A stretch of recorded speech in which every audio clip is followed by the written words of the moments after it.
Friends, আমি একটি মানবিক বিষয় নিয়ে আসলাম। আপনারা জানেন চট্টগ্রাম কয়েকটি উপজেলা বন্যা দুর্গত এলাকায় পরিণত হয়েছে। তো বাঁশখালী উপজেলা, চট্টগ্রামের বাঁশখালী উপজেলায় খানখানাবাদ ইউনিয়ন এবং গ্রামের নাম হচ্ছে পশ্চিম ডোংরা গ্রাম। ওখানে দুজন প্রতিবন্ধী ব্যক্তি, ওনারা সম্পর্কে ভাই বোন হন। একজন হচ্ছে শামসুল আলম আর তার বোনের নাম হচ্ছে হাসিনা আক্তার। তো ওনারা দুই ভাই বোনে প্রতিবন্ধী ব্যক্তি। তো তাদের যে বসতভিটা ছিল তা বন্যার পানিতে তলিয়ে গেছে। এখন ধীরে ধীরে বন্যার পানি সরে যাচ্ছে।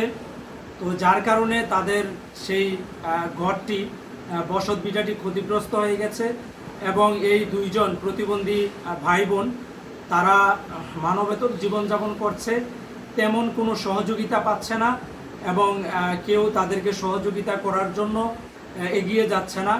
তো সেই জন্য আমি আহ্বান করব বাঁশখালী উপজেলা, চট্টগ্রাম উপজেলার যারা প্রশাসন আছেন, প্রশাসনিক কর্মকর্তা এবং জনপ্রতিনিধি আছেন, বিশেষ করে খানখানাবাদ ইউনিয়নের যারা জনপ্রতিনিধি আছেন, আপনাদেরকে অনুরোধ করব আপনারা পশ্চিম ডোংরা গ্রামের এই দুইজন প্রতিবন্ধী ভাই বোন তাদের খোঁজখবর নিয়ে তাদেরকে সর্বাত্মকভাবে সহযোগিতা করবেন এবং তারা যে মানবেতর জীবনযাপন করতেছে এই বিষয়গুলো খোঁজখবর নিয়ে যেইভাবে সহযোগিতা করলে এই দুইজন ব্যক্তি নিরাপদে বসবাস করতে পারবে এবং তাদের যে বসতভিটা, এই বসতভিটাকে কিভাবে আবার পুনর্নির্মাণ করা যায় সেই জন্য আপনারা ব্যবস্থা গ্রহণ করবেন।